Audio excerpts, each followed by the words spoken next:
Tech Sideline is presented by First Bank and Trust Company. They offer free checking with industry-leading mobile banking. Who you choose to bank with can make all the difference. Visit firstbank.com to learn more.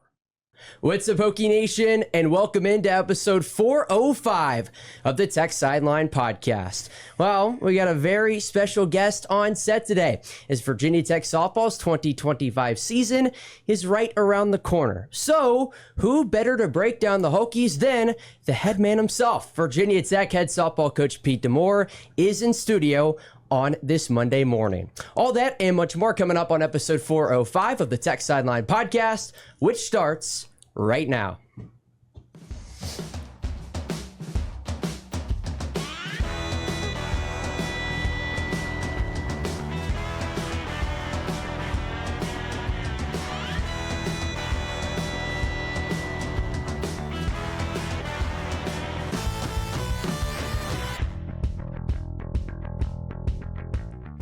We welcome you back into episode 405 of the Tech Sideline Podcast. It's time to introduce everybody. And again, a very special crew on set today. To my right is our Virginia Tech softball beat writer, Sam Mostow, making his TSL podcast debut. So welcome, Sam, to the set. Thank you. Across the way is our honorary guest, our Virginia Tech head softball coach, Pete D'Amore. Coach, first off, appreciate you coming on. But first, we've got to introduce our guy in the fourth chair, our Virginia Tech softball fanatic, Mr. Chip Grubb. He does so much for the Virginia Tech softball program and also helps with our TSL coverage. So appreciate you, Chip, hopping on. And glad to be here. Yes, this is going to be phenomenal. We got Coach on set. First off, for those who don't know, me and Coach record an audio-only podcast throughout the season. So if you're a big Virginia Tech softball person, I invite you and I implore you to please check that out because we do have a good time over there, but to have Coach on set is a whole lot of fun. So we appreciate you stopping by for the first time. Thanks for coming on. Yeah, thanks for having me. Awesome intro. Oh, thank you. Awesome intro. Yeah, you spoke highly of me, and that's awesome, so thank you. I got you. First time I've been here, Mm-hmm. and this set is awesome. I wish it was like my basement. My basement was like this, but it's not. That's like the number one when people come on set. Nick can attest. By the way, Nick Brown, our best producer in the land, is behind the scenes, our director of media. When people come on the set, they're like, man, this is like a cozy little basement. Or like you'll walk around campus or something, and somebody will stop you and be like, well, whose basement are you guys recording that stuff in? Is it Will's or is it Chris's? No, we're in the Virginia Tech Corporate Research Center. So again, welcome in.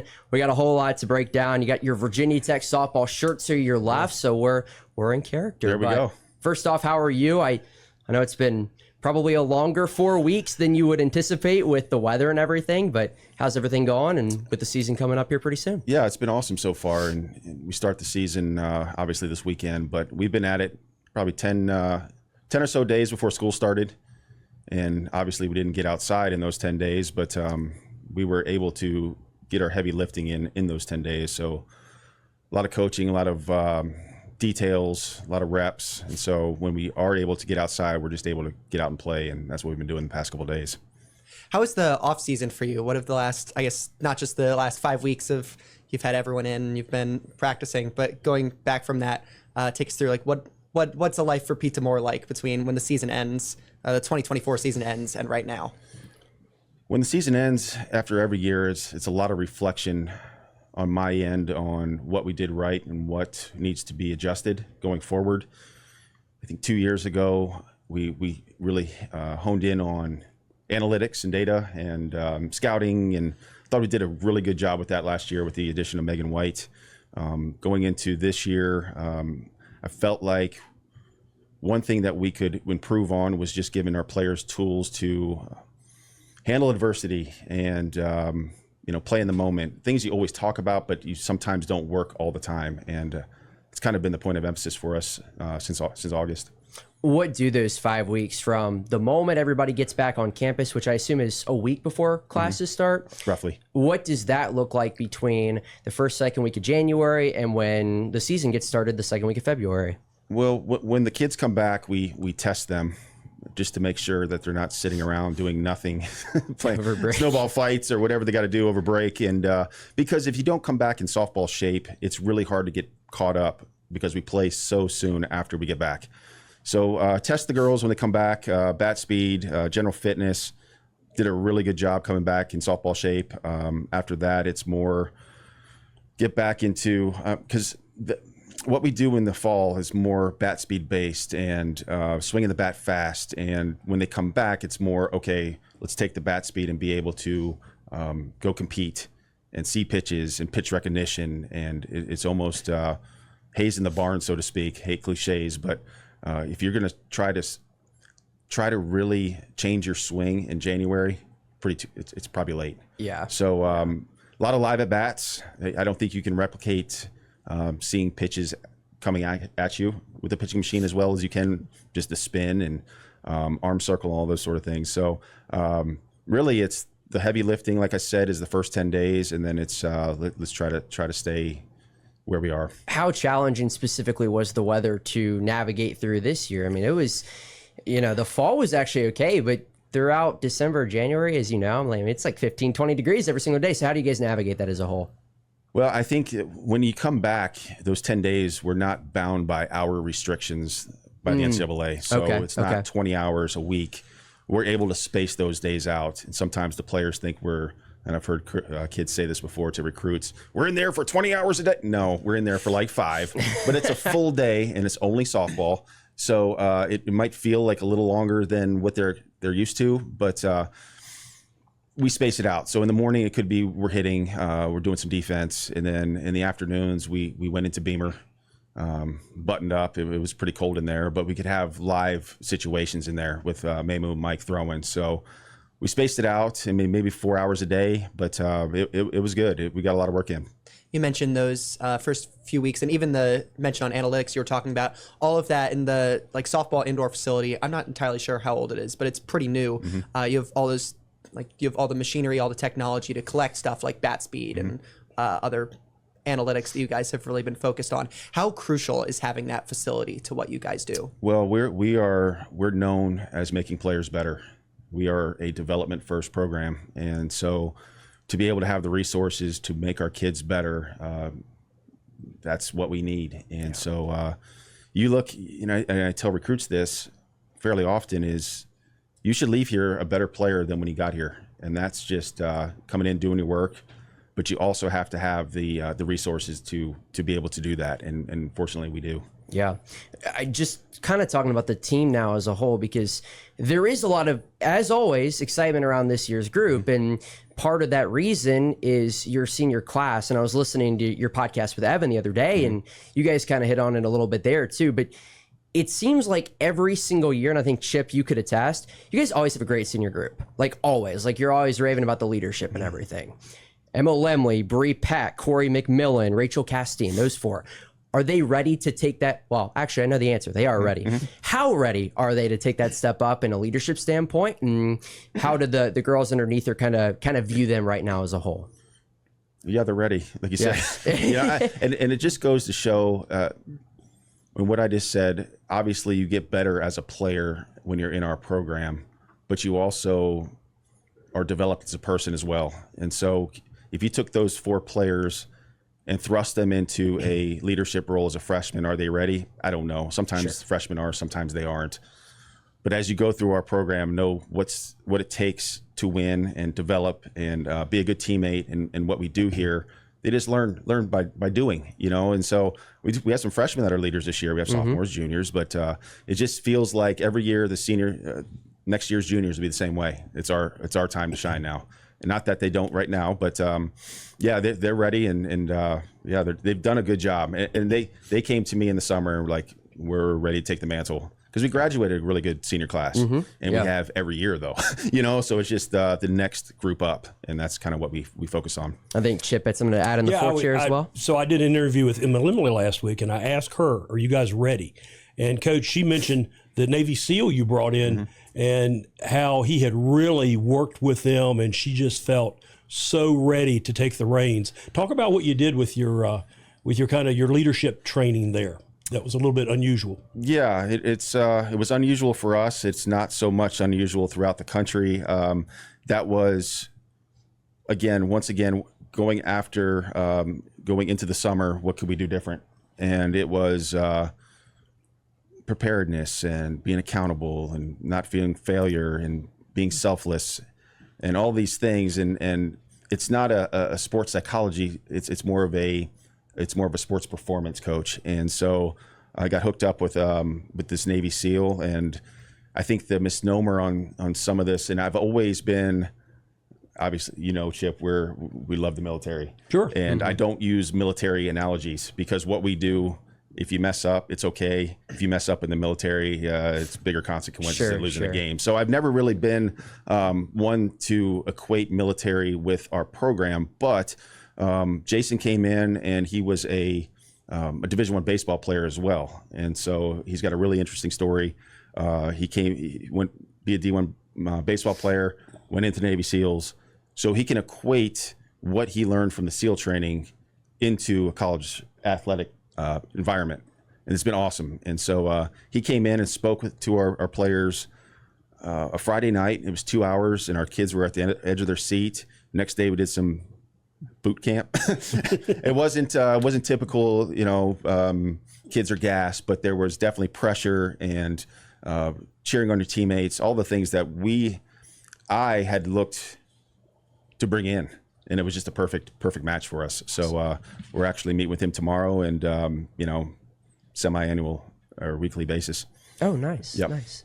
Shifting back to the team a little bit, let's talk a little bit about Rachel Castine. She played 9 games last year, went down with a broken wrist, missed the rest of the season. When she went down, she was hitting .526 with 5 home runs and 17 RBI.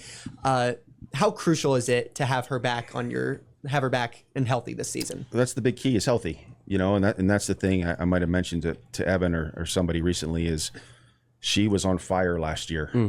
On fire. And, when you come back and you expect that same type of success, I mean, who hits 530 for the year? Nobody. Right, yeah, it didn't Nobody. happen. And so put the same work in, same intensity of practice, see what happens. And I told Rachel after the end of the year, I said, your practice habits leading up to the first game last year were unbelievably good. Am I expecting to hit 530? No, nobody can. You could hit 0, Rachel, but if you are prepared like you were this year, you're going to play.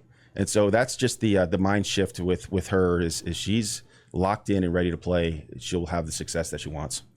When somebody goes down for the year, typically, you see them on the sideline or in the dugout, whatever, just trying to get along.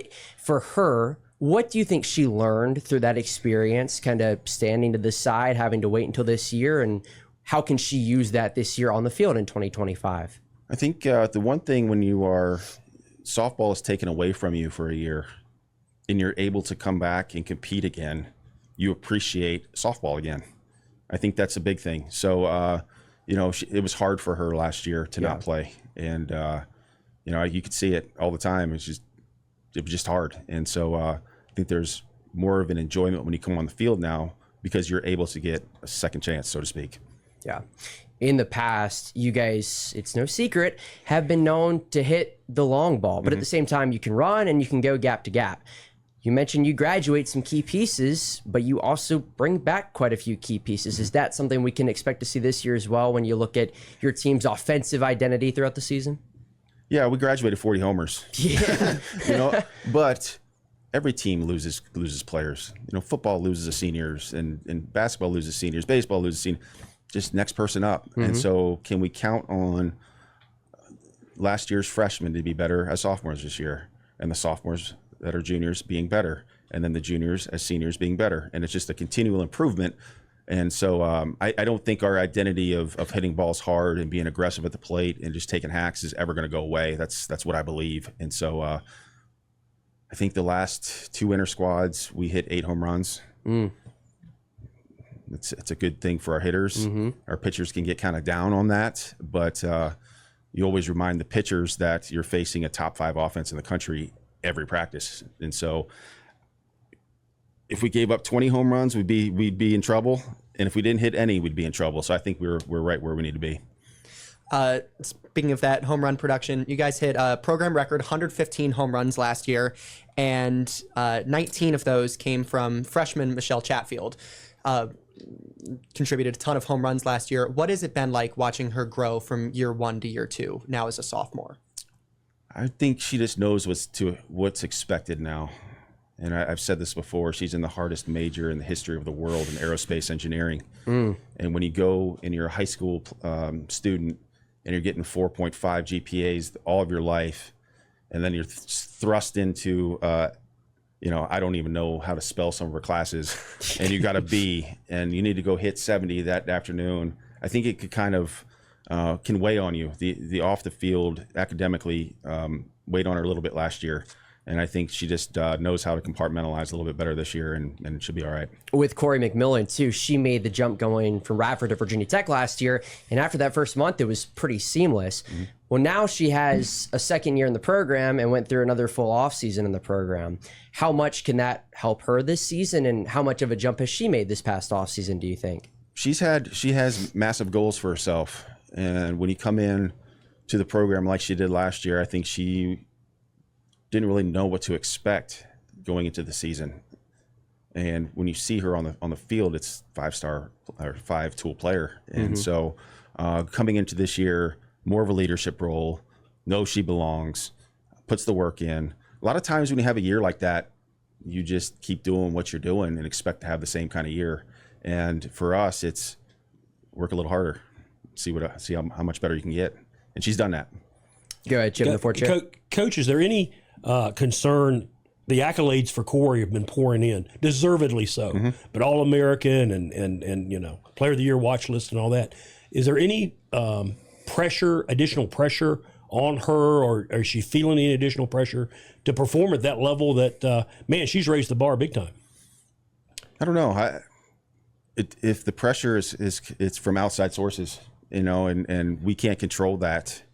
And so when you talk to Corey, it's keep getting better. See what happens at the end of the year. And like I tell a lot of the players, your work determines if you have an opportunity to get your goals or not, or hit your goals. And so she starts seeing the bright lights, which I don't think she does. You'd have a problem, but I'm not really worried about it. Let's talk newcomers. You have 7 freshmen plus 1 transfer, Sophie Kleiman, pitcher from Indiana. Which newcomers are you most excited about? Yeah, you start with Sophie. I mean, just to not single out a freshman, but yeah, Sophie is really impressive so far this spring. And yesterday she was commanding her drop ball, upper 60s, low 70s. Unflappable kid. We talked to her in the dugout, Mike and I, last week, and he said, "Sophie, you ever have a bad day?" And she goes, "What are you talking about? Does anything get you down?" "No, not really. Give me the ball. Let me get some outs." So that's what you want in a pitcher. Never too high, never too low. Keeps the ball on the ground. We got good defense, make the plays. She's done everything that we have asked of her, and been a great addition for us. That pitching staff still remains to be very, very violent at the top of the ACC, with Emma Lemley, Emma Mazzarone, Cassie Grizzard in her second year here, and then Sophie Kleiman as well.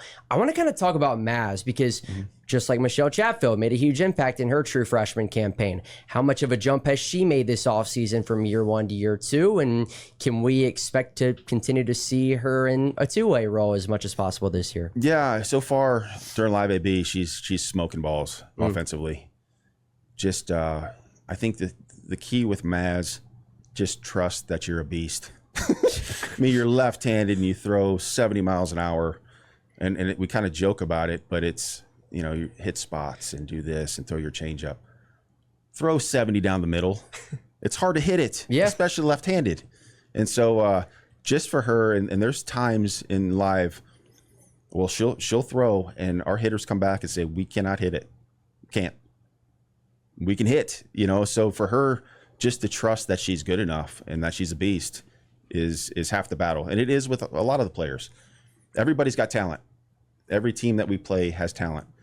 And the mental part of it is what separates the talent from the other talent. Sure. So just to be able to trust that she's as good as she is. You have 2 lefty pitchers on your team this year, and Emma Mazzarone and Cassie Grizzard. How crucial is it having lefties in your rotation, having an ability to just pitch from different spots, basically? Yeah, it's a big deal. And we always talked about it, just having different looks. And so you bring in Sophie this year, she's a different look than Emma, and they're both right-handed. And then you have lefties that one throws 72 miles an hour and one throws 65 with a nasty changeup. And I think for the lay person that doesn't watch softball a lot, there is really no advantage for a right-handed hitter against a left-handed pitcher. doesn't exist in softball. And so it's almost more so if you're left-handed, you have an advantage against a right-handed pitcher or a right-handed hitter. So just to be able to have those different looks is a big deal. What has it been like to see Emma Lemley's development over the years? I remember when she came in her freshman year and she's behind Keeley and doing her thing. And then, maybe she's been the person in the circle since her sophomore year, but at the same time hasn't shied away from any of those responsibilities throughout her collegiate career. Yeah, the thing with Emma, and I'm so proud of her for, is there's always been adversity that she's had to face. And there never has been a time where, after the debacle of her freshman year, it wore on her, but she didn't really show it.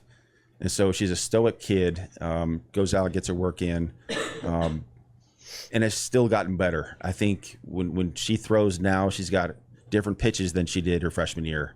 And obviously she's always had the mindset to be upper tier, but just to be able to have different looks now, it's been a big deal. Just a quick side story real fast. The only time a Virginia Tech softball coach has officially been on the the Tech Sideline podcast was Mike Lewis. It was episode I looked last night.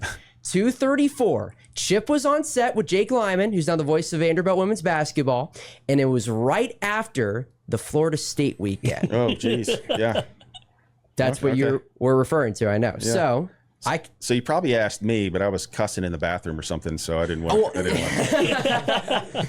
So he came on. He did a really, really good job. And I remember I watched it last night because I wanted to see, and Chip's right here, and he's like, Mike can't say it, but I can. And then goes on this whole thing. So it was great. It was great. So nice little throwback there, but sorry, I didn't mean to hijack the conversation, Sam, but this is Josh Johnson's second year here at Virginia Tech, and you were talking about Emma Lemley, Emma Mazeron, and this whole staff as a whole. To have a second offseason with them, how crucial has that been here in Blacksburg? A big deal, because obviously Josh fits in the mold of player development for us. And shout out to him. He just got his PhD in biomechanics. He just passed his dissertation. Gosh. So to be able to have a mind like that on our staff is a big deal. And so but as far as the bullpen goes, just another year, familiarity, how we do things. There was some feedback on how bullpens were last year. We fixed it. We're always listening to our players. He's just a good resource for us to have in Blacksburg. PhD and a pitching coach like that is pretty beneficial for us. Zooming out a little bit, looking at the team as a whole, what can fans expect to see from the team this year? Similar to years past, we're going to hit. We're going to play good defense. Hard nose. We'll play hard. Pitching wise, we're going to stay in ball games. I think it's just it's going to be a fun team to watch. So a lot of athleticism.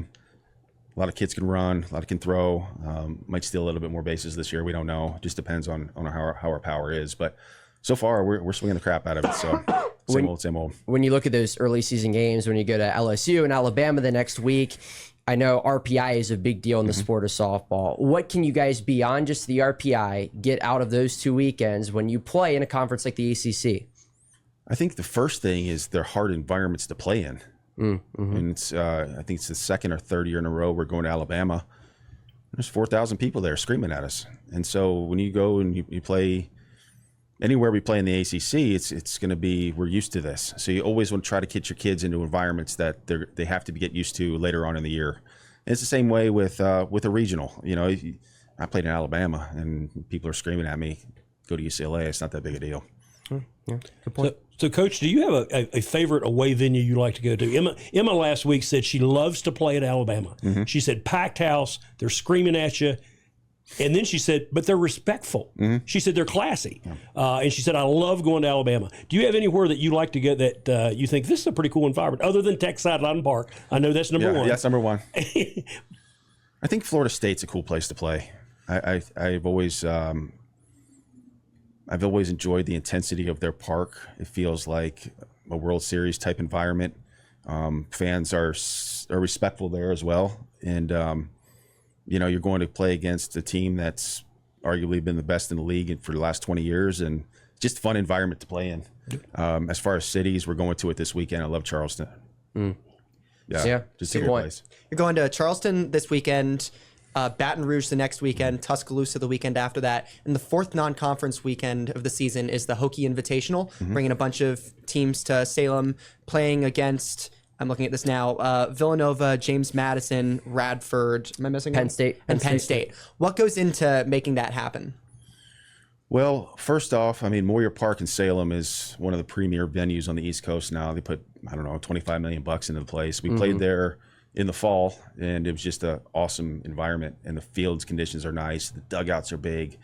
And so I was thinking, where could we go to host multiple teams? And that was just a natural place. Perfect. And the thing in the future, we'll see, it attracts a lot of northern schools.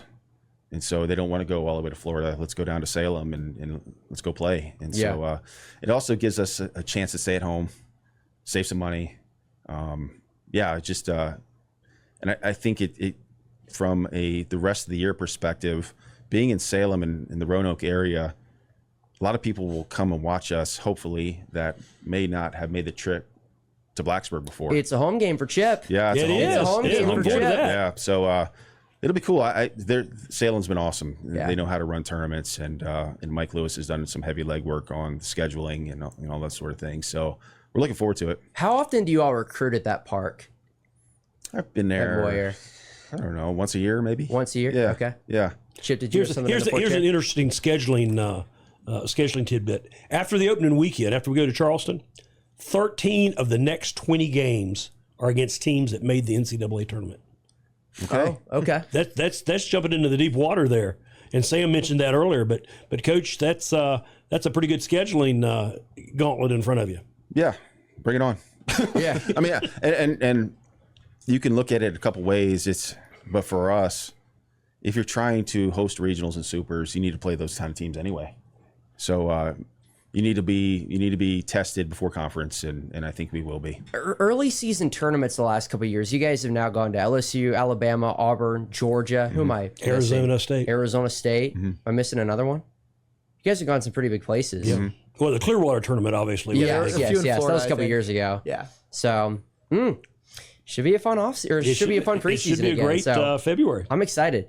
Speaking of the schedule too, I would imagine you guys are pretty. I know, like, you guys don't control it, but like, you guys are pretty happy with the home schedule. Like, you get UVA, Florida State, you get Stanford at home, Yep. so you actually get 3 of the top 5 picked teams in the ACC in Blacksburg this year. I would imagine that's a big advantage for you all. Yeah, it's you kind of got me looking ahead a little bit. I'm sorry, Yeah, that's my fault. That's all right. No, but I understand. My fault. to be at home is just a familiarity. We had a lot of success at home last year, and when I first got here, it wasn't typically the case. We had really good records on the road, and now we have morphed into being at home.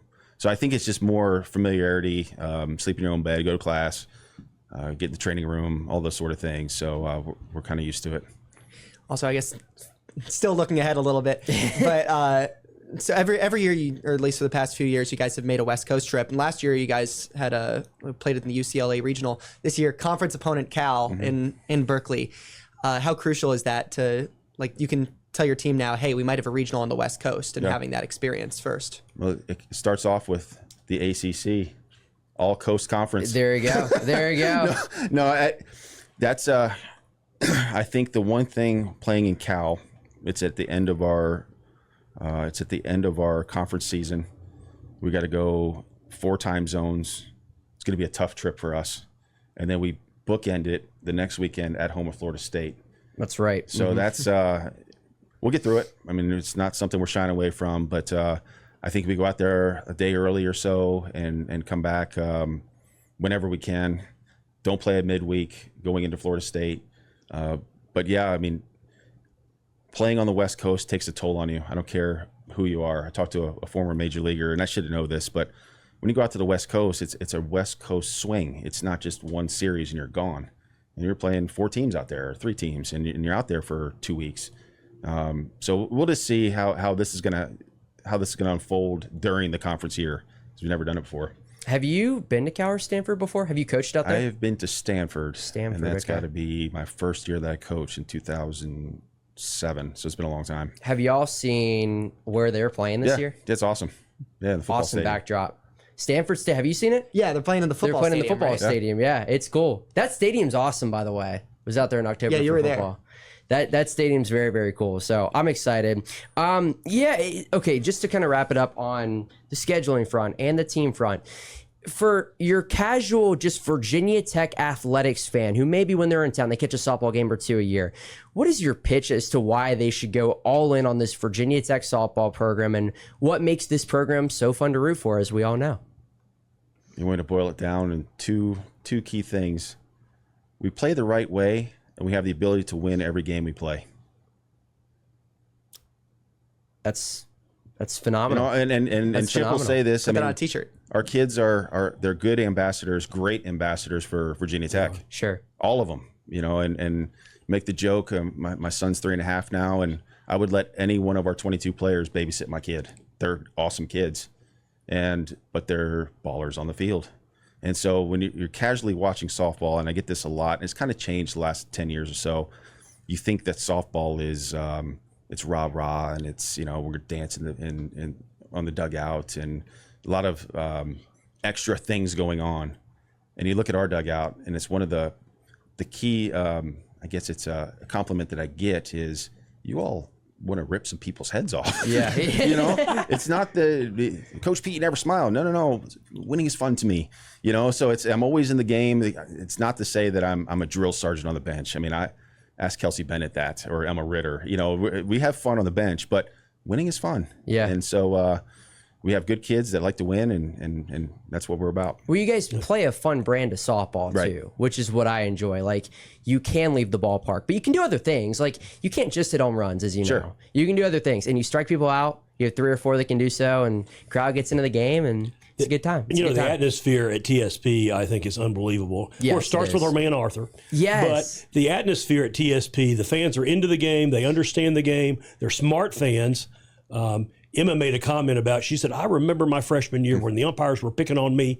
Those fans had my back, and they were yelling and screaming at the umpires for giving me a hard time. She goes, it's a fun place to play. Chip, did you partake in the screaming at the umpires? As a media member, I refuse to answer that question. I love it. All right, let's wrap it up with some fun questions. I always enjoy doing it. All so right. Sam brought it up. I saw it on Twitter. So you guys, are you like a hockey ref now at the indoor right now or something? Can you explain what was going on there? No, I mean, so we had when was that, Friday?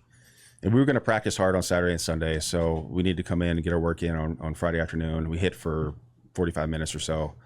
And I'm not the coach that just wants to, if we have time, I don't want to kill time, you know, just make up things. Sure, yeah. So I like to put our kids in environments to see them compete other than softball.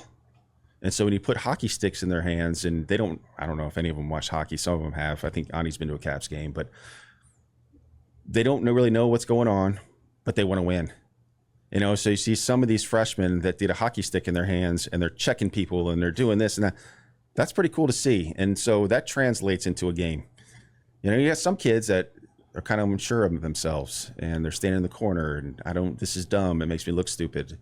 That's okay too. But I do like to see the competition part in it, and just be an athlete. I do think the one team, mostly freshmen, absolutely destroyed the other team. So I think it was like, what was it, Danny? Like 9-2, 9-4 maybe. Yeah. 9-4. Yeah. There was a goalie change. I think Zoe Yeager. We had the catchers be the goalies first. Makes sense. And halfway through, there was a trade, and Bree Peck went to be the goalie, and she gave up 4 in a row, but then made some really good saves. So it was cool. It was fun. I mean, it sounds like one team might have spent a lot of time on the power play. We saw his video. Yeah, the whistle was hot. Referee Pete DeMore gave Corey McMillan a 5-minute measure. Yes, I did. What was the penalty, and did she deserve it? No, I was looking over to the right, watching the action, and I looked over to the left, and one of the freshmen or something was laying on the ground, and Corey had her stick like this. I didn't even see it. So I was penalty box. Okay, so a tweet I saw on Christmas Day, I bookmarked it because I was waiting for this. I was waiting for this moment. New dog in the house. His name is Wobble. Yeah. Name is Wobble. Okay, Yep. what is the backstory behind that? And when did you decide to get a puppy? I think I remember asking you about it on some podcast a couple months ago, and you're like, "Yeah, I don't." What's the story behind Wobble? Well, if you really want the backstory, you need to have the real boss, my wife, come and sit here next time. She kind of runs the ship. I think it comes down to our son is getting to be close to 4, only child, kind of gets bored around the house. We would go to Georgia, and my in-laws have 2 dogs. Ro is absolutely enamored with them. And so we came back around mid-December, and my wife said, we need a dog for Ro. And I actually saw him playing with the dogs down there. I said, okay. So I was looking on a bunch online just for puppies and stuff, and we were looking at, and this is another side note, we're getting a player lounge up at the 6th floor lane. And so we're up there looking for furniture. Bill, our director of ops wife, Holly, is a interior designer, so she's picking out the chairs because all the dudes can't pick the right furniture up in the up in the lounge. So she's up there with the women's touch, all that. And she goes, I said, Holly, I'm looking for a dog. She goes, you need to get a golden retriever. And I said, come on, man, it's way too big. I'm not getting a golden retriever. Leave the next day. I'm messing around on Craigslist, and you guys are probably too young for Craigslist, but it's still around. It's still around. I don't think I've ever been on Craigslist, but I know it exists. Exactly. I mean, 15 years ago, you couldn't get off Craigslist. Okay. So you get on Craigslist, puppies, and the first thing that pops up is a litter of golden retrievers. And I'm like, fate. It was meant to be. Yeah. Meant to be. So Anna goes, and she goes shopping on, I think it was like Saturday morning, and her shopping was going to be a couple hours. Text the guy, say, hey, your puppy's still around? Yeah, I got some. Come on down. So went to Pulaski. He's got all these dogs on a farm. Wobble comes out. He's kind of shy at the end. You know, he's the one. All the dogs race to the fence. Wobble kind of just struts and sniffing around. I said, I want that one because he's not nuts. So came back, and I told Anna that don't come inside when you come home because we're putting your Christmas present together in the backyard. Okay. So in our backyard, we had this little patio that's enclosed, and it was cold. So put Wobble down, and he's running around. Anna comes downstairs, and I said, "Here's your present," and there's the dog. That's awesome. So we didn't have a name for the dog, and she's really she's a good writer, my wife, so really descriptive and stuff. And she said, "What can we name him? He eats a lot at Virginia Tech," and that kind of theme. And she said, "Gobble." In the back of my mind, I mean, you really don't want to say no to your wife, but I'm like, I don't know. And Ro came down, and here's Gobble. Hi, Wobble. Wobble it is. Wobble it is. Yeah, so I love it. I like That's it. I don't know fantastic. if you've ever had a I love dog it. named Wobble before, but I love it. he's a good puppy. He was really shy on his leash to start, and now you can't shut him up. He's barking, he's chewing on things, and typical puppy. He's about 4.5 months. Can we expect to see him at Tech Softball Park this year? Can we expect to see him on the Tech Sideline podcast yet? Oh, Maybe. trust me, we'll have him. Yeah. There you go. The players are bugging me to no end about bringing him in. And I said, he's somewhat potty trained. And the thing that you don't know about male dogs, and you go outside on our field and the grass is really green and it goes number 1 on your grass. You have a dead patch on your grass, 50 different spaces. And then you take him to the indoor and it's all green. He thinks that's all grass. So if he goes pee-pee on the floor, there's no way to get it up, and you're stretching in it. Well, Coach Pete, I don't know about that. So I've held it off a little bit, but he'll make his appearance here soon enough. Okay, trust me. If he ever makes an appearance at Tech Softball Park, please let me know. Okay. Because I would, if we're doing a broadcast, Chip, I may task you, would you please bring him up? Because I would love Absolutely. to just hold the dog during the broadcast. It'd be Absolutely, we phenomenal. can do that. So, We're gonna put the microphone on him. We're gonna see how good his softball analysis I don't is. know. Yeah. But we got him, and he was 33 pounds early December. He's already 44, Oh, wow. so he can eat. what's he supposed to get to? I've seen golden retrievers get up to 75, so we'll see. Okay. We'll see. Okay. Teach him to bark at the umpire. Yeah, Yes. that'd be a good one. That'd be a Great good point. one. Yeah, He could be a bat dog. Yeah. You seen his bat There you dogs? go. There we Give go. signs, easier signs than what I give. Yeah. That's true. That's true. Just one more thing to wrap it up. I did hear you got a beach trip in around New Year's. Yeah. Where did you end up heading to? We go to Pawleys Island right Oh, in South after. Carolina? Yeah, right south of Myrtle. My parents live off the beach there. It's my kind of place because it's not too hustly and bustly, and we get a condo on the beach from, I think we're there the 26th to the 31st. And Ro gets to see Grandma and Grandpa, Didi and Bada, he calls them, and just get to relax. And we started doing that a couple years ago, and my brain is always on, and I'm always thinking softball, and it shouldn't be that way. And I go to the beach, and it's just when I come back, okay, it's time to go. Sure. And so it's just it's kind of a recharge for me. My wife's not so much, but because she still has to work from home. But it's just a good time down there. And Ro went putt-putt. Putt-putt for the first time. He was good for about 3 holes, and then he was go play with the clown in his nose. So, yeah.